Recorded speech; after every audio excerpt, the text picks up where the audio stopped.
आदरणीय दर्शकवृन्द नमस्कार। हाल नेपाली मार्केटमा विभिन्न ब्रान्डका जुत्ताहरू बिक्री भइरहेका छन्।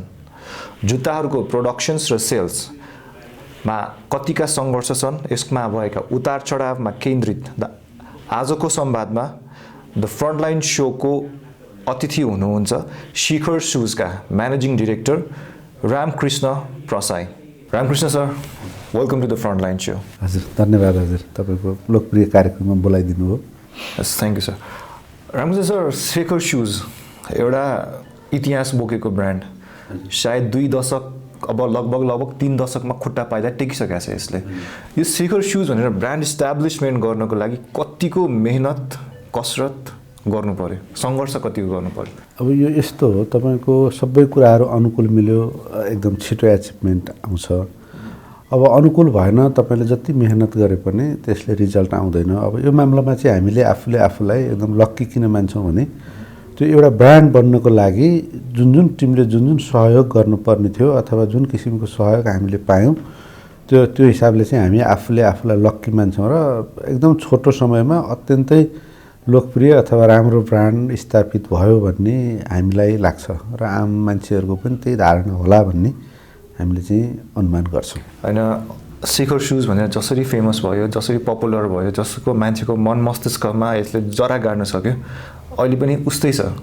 त्यो ब्रान्डिङको एउटा पाटो छ जुन एकदमै गाह्रो छ जरा जमाउनलाई। यो ब्रान्डिङ गरिसकेपछि नेपाली मान्छेहरूमा, नेपाली जमानामा ब्रान्ड कन्सियसनेस कतिको देख्नुभयो यहाँ?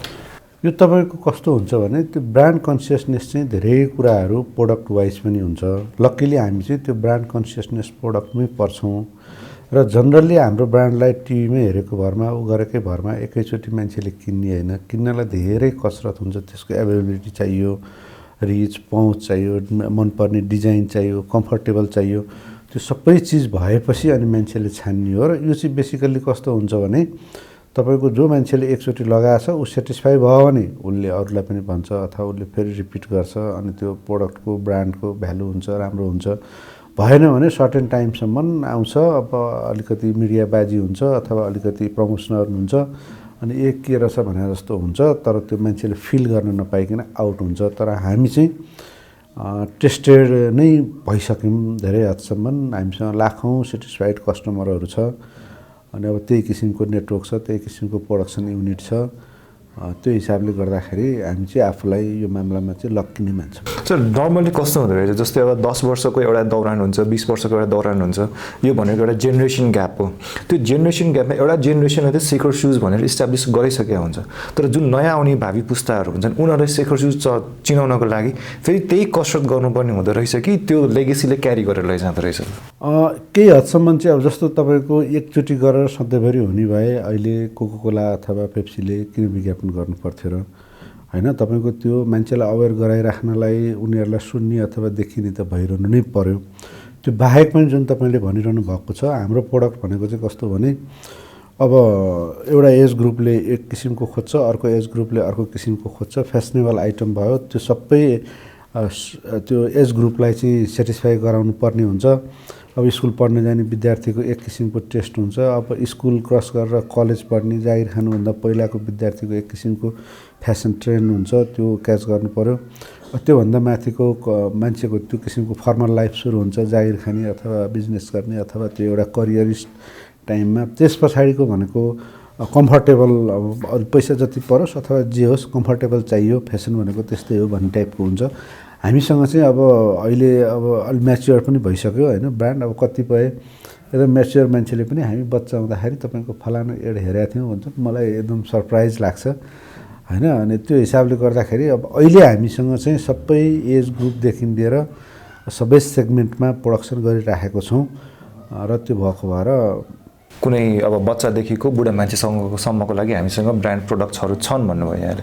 तर यो प्रोडक्सन गर्नको लागि अब यसमा डिजाइन होला, यसको कस्टमाइजेसन होला, यसको अब टेक्निकल आउटपुटहरू होलान्। यसको लागि ह्युमन रिसोर्सको के कतिको एभाइलेबिलिटी छ र कुनै सकस छ कि छैन ह्युमन रिसोर्स पाउन? ठिक होइन, अब पहिले हामीले काम सुरु गर्दाखेरि अथवा 20 वर्ष अगाडि 22 वर्ष अगाडि अत्यन्त गाह्रो थियो होइन। अब त्यसमा फेरि अब मैले चाहिँ प्रपरली लेदर सुजबाट सुरु गरेको त्यतिखेर त्यो लेदर सुज भन्ने बित्तिकै एउटा सेड्युल कास्टले मात्रै बनाउने भन्ने थियो। अब अरूले त्यो बनाउने कल्पनै गर्दैन थिए। तर अब अहिले एकदम सिनारियो चेन्ज भएको छ होइन। पढे लेखेको मान्छेले पनि काम गर्छ, एकदम राम्रो अर्निङ छ यसमा, अनि कुनै जात विशेषसँग पनि सम्बन्ध छैन। अनि अब यो तपाईँको टेक्निकल काम भयो, सिकेपछि बेरोजगार हुनु पर्दैन भन्ने मान्यता छ। यी सबै कुराले गर्दाखेरि पछिल्लो अवस्थामा हामीलाई कामदार काम गर्ने मान्छेको खाँचो अथवा यो त्यो भन्ने चाहिँ छैन। अब तर पहिले चाहिँ धेरै सङ्घर्ष गरे। हामीले हाम्रो युनिटबाट पनि हजारौँजना मान्छेलाई उत्पादन गऱ्यौँ। त्यही मेन पावर पनि अहिले बजारभरि छ। अनि अब अरू कम्पनीहरूले पनि त्यसो गरेका छन्। कतिपय ट्रेनिङ इन्स्टिट्युटहरू पनि खोले, ट्रेनिङबाट गरेर पनि उत्पादन गरियो। अनि यो चाहिँ तपाईँको टेक्निकल कुरो हो र सिपमूलक पनि भएको भएर अहिले पछिल्लो अवस्थामा चाहिँ हामीलाई त्यस्तो मेन पावरको कमी भएको छ अथवा सर्टेज छ भन्ने। यो प्रश्न मैले यहाँलाई किन सोधेको भने नेपालमा अहिलेको ट्रेन्ड हेर्ने हो भने देश छोडेर विदेशमा गएर काम गर्ने देखिएको छ धेरै जस्तो। अब कतिपय अवस्थामा कस्तो हुन्छ भने नेपालमा सर्टेन सिप सिकेर केही एक्सपिरियन्स लिएर त्यही सिप चाहिँ विदेशमा गएर बढी पैसा आर्जन गर्ने लोभमा पनि युटिलाइज गरेको देखिन्छ। जुत्ता इन्डस्ट्रीभित्र यो समस्या देखाएको छ कि छैन? अब यो त्यति ठुलो विकराल रूपमा जुत्ता इन्डस्ट्रीभित्र चाहिँ छैन। सङ्गठित रूपमै बाहिरबाट जुत्ता बनाउने मान्छे लेबर खोज्न आएको भनेको चाहिँ अहिलेसम्म हाम्रो नलेजमा छैन। बरु बाहिर गएर उनीहरूले अब यो 2 महिना 3 महिना ट्रेनिङ गरायो प्र्याक्टिकल्ली भनेदेखि जान्न सक्दछन्। त्यो भएको भएर इन्डियामा चाहिँ धेरै नै नेपालको पश्चिमतिरको मेन पावरले जुत्तामा काम गरेको हामीलाई थाहा छ। तर जुत्ताको काम सिकेकै भरमा विदेशीले चाहिँ अब अथवा अन्त गएर रोजगार भएर यहाँबाट पलायन भएको भन्ने चाहिँ छैन। तर जुत्ताको काम गर्दा गर्दै त्योभन्दा बढी कमाउन अथवा लैमा अथवा तपाईँको फलानु गयो डिस्काउन्ट गयो म पनि 2 वर्ष विदेश बसेर आउँछु भनेर जाने ट्रेन्ड चाहिँ यसमा कस्टमर सेटिस्फ्याक्सन अनि त्यो ह्युमन रिसोर्स जुन कार्यरत छन् त्यसमा उहाँहरूको सेटिस्फ्याक्सन अब revenue wise salary wise how satisfied are they? अब यसमा चाहिँ कस्तो छ भनेदेखि तपाईँको अब जनरल्ली स्यालेरीमा काम गर्ने मान्छेहरू भनेको गभर्मेन्टको बेसिक रेट बेसिक स्ट्यान्डर्डमा हो, जसको मन्थली कमाइ भनेको 15-18 हजार, बढीमा 20 हजार कम्पनी हेरेर उनीहरूको ओभर टाइम सबै काम हेरेर हुन्छ। र अब अलिकति सिपमूलक एकदमै सिपालु मान्छे छ, अलिकति अब ऊ गर्छ, पिस रेटमा काम गर्छ, वर्किङ आवर बढाउँछ, खट्छ भने उसले 80-90 हजार 1 लाख कमाउने पनि छ होइन। अब त्यो 1 लाख कमाउने मान्छे विदेशै जान चाहँदैन, उसको सबै फुलफिल निड्सहरू यहीँ फुलफिल हुन्छ, एउटा बेसिक निड्स। अनि अब त्यो बाहेक अब कतिपय लैमा जाने भए अब त्यो अरू अब ह्युमन रिसोर्समा चाहिँ ठिकै छ, राम्रै छ। पछिल्लो अवस्थामा चाहिँ यो एउटा इन्डस्ट्रीकै रूपमा अगाडि आइराखेको छ र सिस्टमेटिकै तरिकाले धेरै कम्पनीहरू अगाडि बढिराखेको छन्। धेरै कम्पनी धेरै इम्प्लोयरले चाहिँ अब यसलाई फ्युचरमै त्यही कम्पनीमै फ्युचर छ भनेर पनि लागेको हामीले पाइराखेको छौँ। करियरको रूपमा अर्को ठाउँमा जम्प गर्दाखेरि त्योभन्दा बेटर अप्सन पनि पाइराखेको छन् र पहिलेको भन्दा धेरै व्यवस्थित छ। अब यो इन्डस्ट्री एज एन इन्डस्ट्री नै इस्टाब्लिस भइसकेको छ र यसैमा यही नक्सामा यही कदममा अगाडि बढिरहेको छ, यही पाथमा अगाडि बढिरहेको छ। तर यसमा चाहिने अब र मेटेरियलहरू होला होइन, अब विदेशी ब्रान्डहरूसँग कम्पिटिसन गर्नुपर्ने होला, यसमा कतिको बेनिफिट छ त? अब यो यस्तो छ क्या होइन, यस्तो छ क्या दिपेन्द्रजी, अब कम्पेरिटिभ बेनिफिट भन्नुहुन्छ भने अहिले पछिल्लो अवस्थामा हामीसँग ओल्डमा जे लेटेस्ट टेक्नोलोजी छ यहाँको फ्याक्ट्रीहरूले सबैले इन्स्टल गरेको छ। अब पहिलेको जस्तो 2 वर्ष 4 वर्ष अगाडि 5 वर्ष अगाडिको जस्तो लोड सेडिङ हुने, बत्ती नहुने त्यो टेक्निकल प्रब्लम पनि छैन। अब अहिले पछिल्लो अवस्थामा बन्द हडताल यो पनि छैन। त्यसबाहेक पनि तपाईँको कम्पेरिटिभली एज अ वर्ल्ड वाइडै तपाईँले हेर्नुभयो भने पनि सबभन्दा सस्तो लेबर पाउने नेपालमा हो।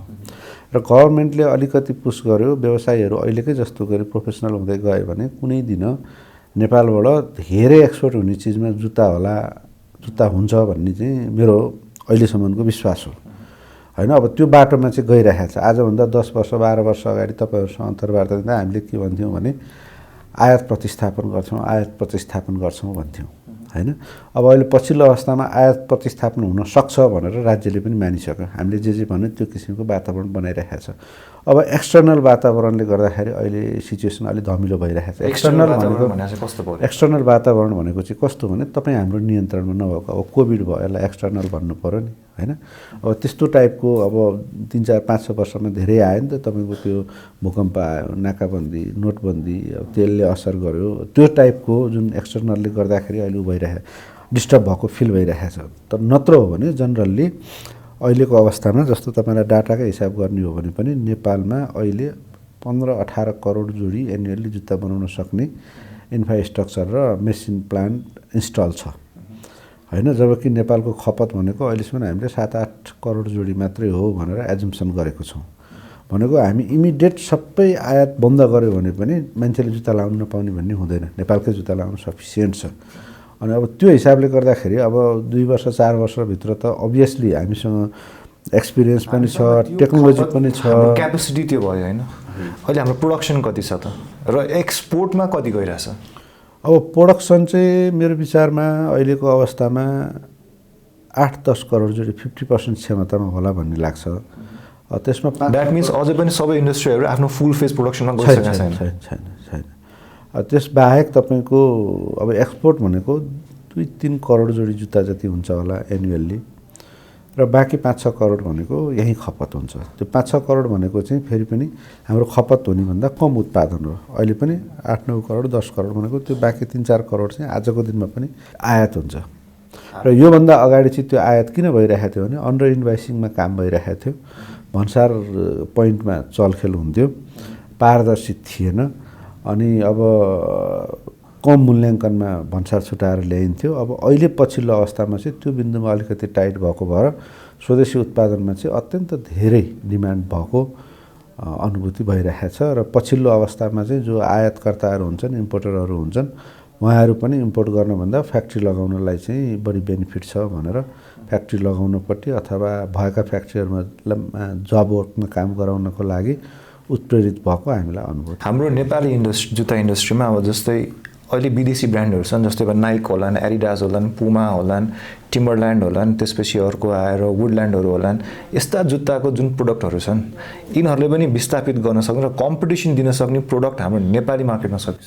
यो यिनीहरूको यो तपाईँले जति नाम लिनुभयो त्यो नाम लिएको ब्रान्डको कपी प्रोडक्ट बाहेक, कपी भनेको उनीहरूकै सिमिलर नाममा पाइरेसी गरेर लिएर आउने कपी प्रोडक्ट बाहेक यो ब्रान्डको टोटल हिस्सा भने 1-2% हो। त्यसमा जेन्युन ब्रान्डको बाँकी जति बजारमा देखिन्छन् 100% कपिड प्रोडक्ट हो। अब त्यो कपिड प्रोडक्टलाई रोक्ने राज्यले पहल गर्यो भनेदेखि जेन्युन ब्रान्डसँग हामीलाई कुनै मतलबै छैन। हामीलाई त तिनीहरू आदर्श हुन्छन्, किनभने त्यस्तो लगाउने एक लेभलको कस्टमर छन् र त्योसँग हामीले कम्पिटिसन गर्न पाउँदा त्यसमा क्वालिटीको कुरा हुन्छ, त्यसमा त्यो फिलको कुरा हुन्छ, त्यसमा कम्फर्टेबलको कुरा हुन्छ। अनि त्योसँग हामीले कम्पिट गर्न पाउँदा त्यो च्यालेन्ज हामीलाई आउँदाखेरि हाम्रो ग्रोथै हुन्छ, राम्रै हुन्छ। तर नराम्रो चाहिँ कहाँनिर हुन्छ भने जस्तो इन्डियामा अथवा चाइनामा एउटा भोलमाल बनेको हुन्छ, त्यहाँ अर्डर क्यान्सल हुन्छ, बिक्दैन, अनि त्यो डम्प गर्नको लागि यहाँ माल बिलो रेटमा पठाएको हुन्छ, डिफेक्टिभ प्रोडक्ट पठाएको हुन्छ। पाइरेटेड प्रोडक्ट्सहरूलाई रोक्नको लागि अब कस्तो पहल गर्नुपर्ने जरुरत छ? अब एउटा त अब गभर्मेन्टले अब पछिल्लो अवस्थामा पोलिसी पनि बनाइराखेको छ। अब सम्बन्धित मल्टिनेसनल ब्रान्डहरूले यहाँ आएर आफ्नो ब्रान्चहरू खोल्नु पर्यो, राज्यसँग लबिङ गर्नु पर्यो अथवा हाम्रा सङ्घ संस्थाहरूले लबिङ गर्नु पर्यो, यस्तो भइरहेको छ है भनेर।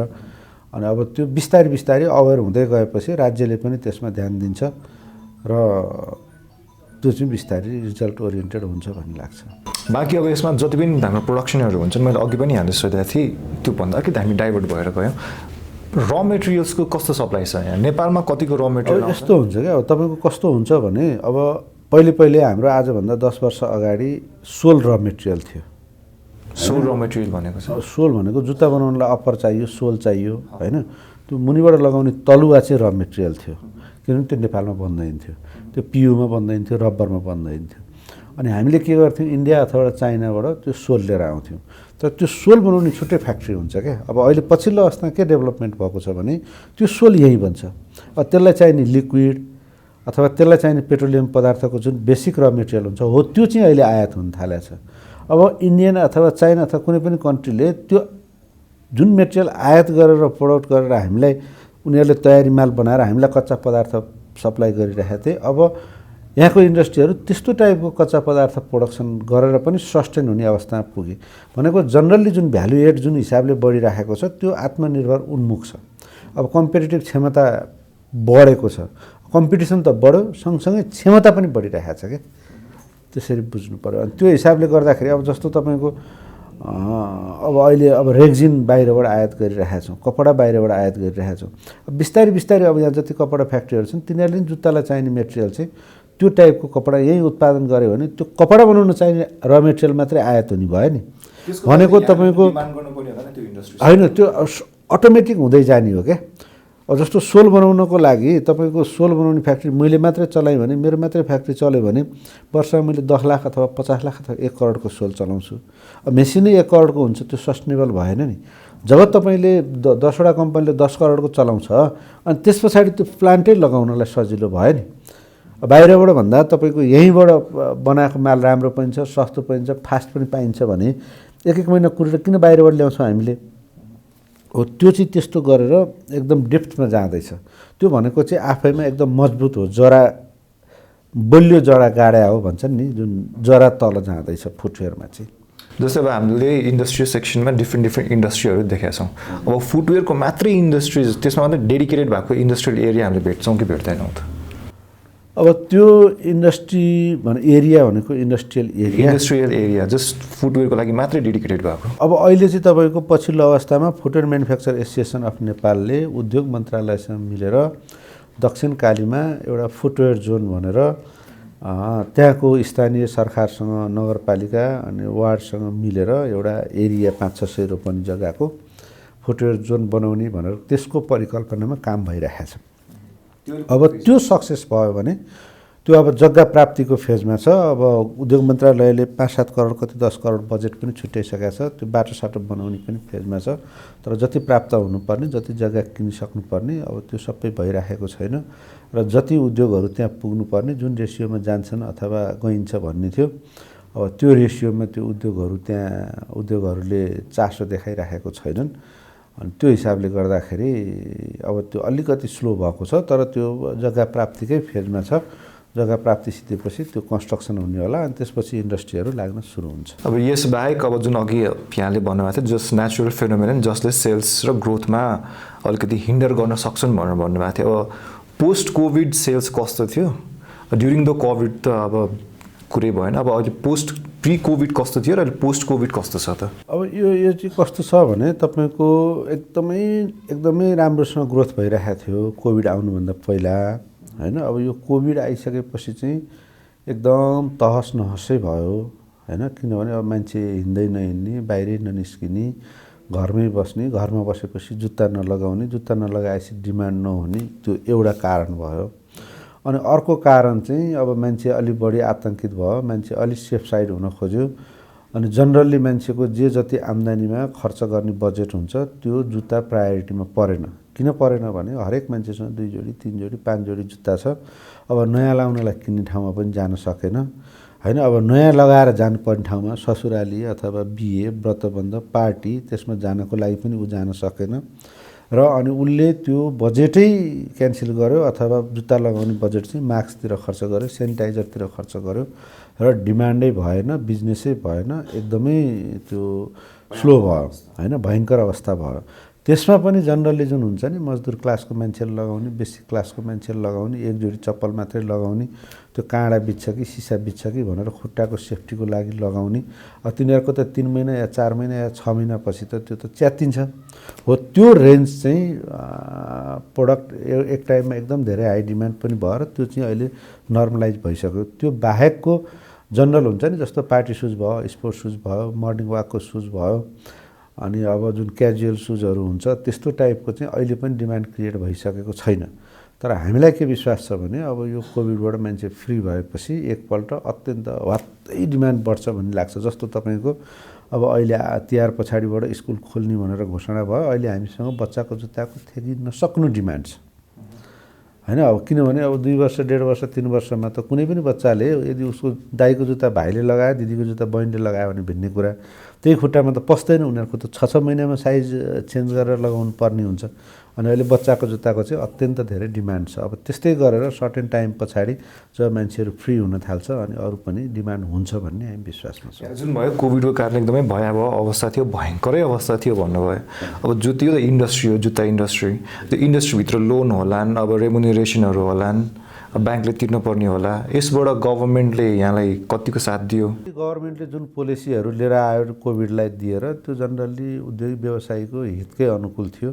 त्यो अरूले जे पाउनुपर्ने जस्तो हुनुपर्ने सामान्यतया सबै इन्डस्ट्रीहरूले उपभोग गरे र जुत्ता मात्रै होइन बाँकी सबै इन्डस्ट्रीहरू एउटा खाद्यान्न बाहेक र इभन खाद्यान्नवालाले के भन्छन् भने मान्छेले खानामा पनि बजेटिङ गरे अथवा कम गरे भन्छन्। खाद्यान्न र औषधि बाहेक जनरली असर नगरेको भन्ने कुनै पनि इन्डस्ट्री छैन हैन, चाहे त्यो कुनै पनि इन्डस्ट्री छैन। अनि त्यो हिसाबले गर्दाखेरि त्यो दुष्चक्रमा नपरेको भन्ने कुनै पनि छैन।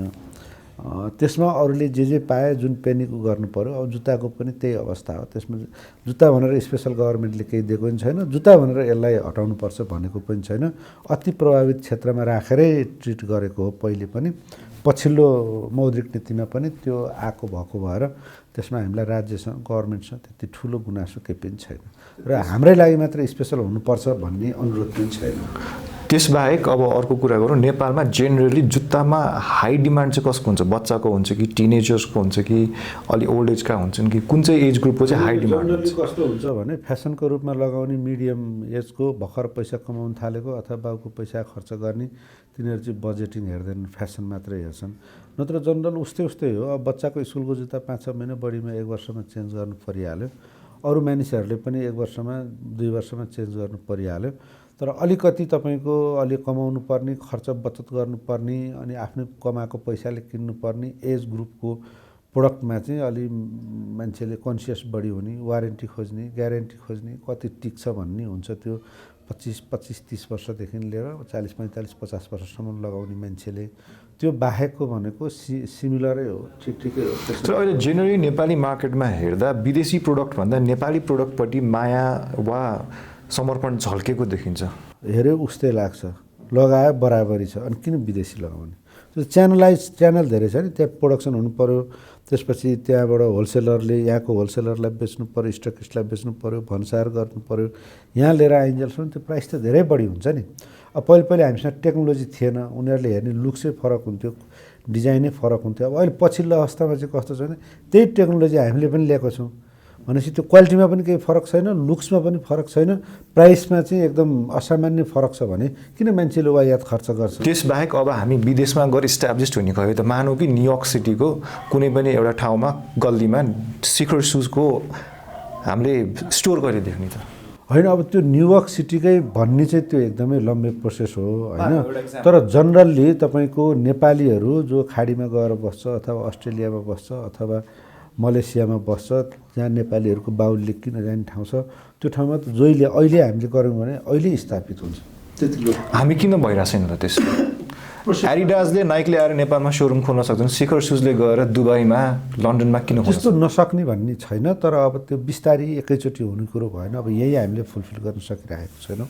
अब त्यो किसिमको पोलिसी पनि बनाउनु पऱ्यो, त्यो किसिमको डिमान्ड पनि हुनु पऱ्यो, त्यो किसिमको च्यानलाइज पनि हुनु पऱ्यो। बिस्तारै भइराखेको छ। रामकृष्ण सर, स्टुडियोसम्म आएर हामीले समय दिनुभयो, त्यसको लागि धेरै धेरै मुरी धन्यवाद। दिपेन्द्रजी, तपाईँले पनि तपाईँको लोकप्रिय कार्यक्रममा बोलाएर मेरो आफ्नो भनाइराख्ने मौका दिनुभयो, तपाईँलाई पनि धेरै धेरै धन्यवाद। Thank you sir. आदरणीय दर्शकवृन्द, उहाँ हुनुहुन्थ्यो शिखर सुजका म्यानेजिङ डिरेक्टर रामकृष्ण प्रसाई। यसका साथै द फ्रन्टलाइन सोको आजको समय यही समापन हुन्छ। आज्ञा दिनुहोस्। नमस्कार।